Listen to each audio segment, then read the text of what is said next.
Praise the lord. 29వ కీర్తన 11వ వచనం. యెహోవా తన ప్రజలకు బలమును అనుగ్రహించును. యెహోవా తన ప్రజలకు సమాధానము కలుగు చేసి వారిని ఆశీర్వదించును. యేసుక్రీస్తుకి ఇవ్వబడినటువంటి పేర్లల్లో బలవంతుడైన దేవుడు అనేది ఒకటి ఉంది. సమాధానకర్త అధిపతి అని ఒక పేరుంది. ఈ లోకానికి ఆయన అరుదించిన కారణం కూడా అదే. బలహీనులైన వారికి బలమునివ్వడానికి, సమాధానం లేని వారికి సమాధానం ఇవ్వడానికి ఆయన ఈ లోకానికి వచ్చాడు. పాపము మనిషిలో అసమాధానాన్ని సృష్టించింది, మనశ్శాంతి లేకుండా చేసింది.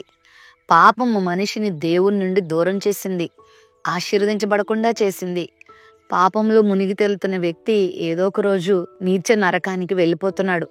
మరి ఇలాంటి పరిస్థితుల్లో మనిషిని రక్షించి, బలాన్ని ఇచ్చి, ఆశీర్వాదాన్ని ఇచ్చి, వారికి సమాధానం ఇవ్వడానికే యేసుప్రభు లోకానికి వచ్చాడు.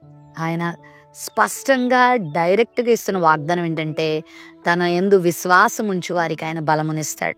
ఈ ఉదయకాల సమయంలో బలహీనురాలిగా ఉన్నావా, బలహీనుడుగా ఉన్నావా, పాపమును ఎదిరించలేని బలహీనతలో ఉన్నావా, రోగముతో ఉన్నావా, సమస్యలతో ఉన్నావా, ఇలా బలహీనుడిని అయిపోయానేంటి, బలహీనురాలని అయిపోయానేంటి అని బాధపడుతున్నావా?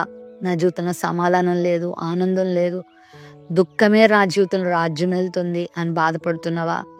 నన్ను ఆశీర్వదించే వాళ్ళు ఎవరు, నా బ్రతుకేంటి అని బాధపడుతున్నావా? నా జీవితం ఎటు వెళ్ళిపోతుంది అనేటువంటి కురుముదల్లో నువ్వు ఉన్నావా? అయితే ఈ వాగ్దానం నీకోసమే. నువ్వు ఆయన యందు విశ్వాసం ఉంచితే చాలు. నువ్వు ఆయనకి నిలువు దోపిడీలు ఇవ్వక్కర్లేదు, ఆయనకు నువ్వేవో గొప్ప గొప్ప కార్యాలు చేయక్కర్లేదు, పువ్వులు ఫలాలు ఆయనకి ఇవ్వక్కర్లేదు, ఉపవాసాలు జాగరణాలు ఉండక్కర్లేదు.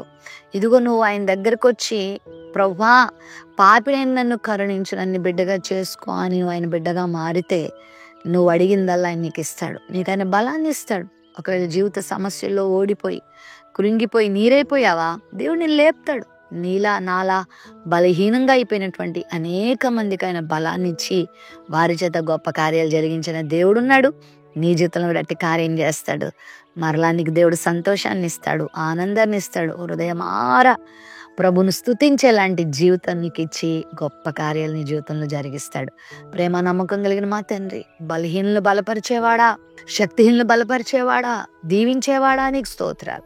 నీ సమాధానాన్ని నీ బిడ్డల జీవితంలో మీరు అనుగ్రహించి ఆశీర్వదించమని యేసు నామములో ప్రార్థిస్తున్నాం తండ్రి. ఆమెన్.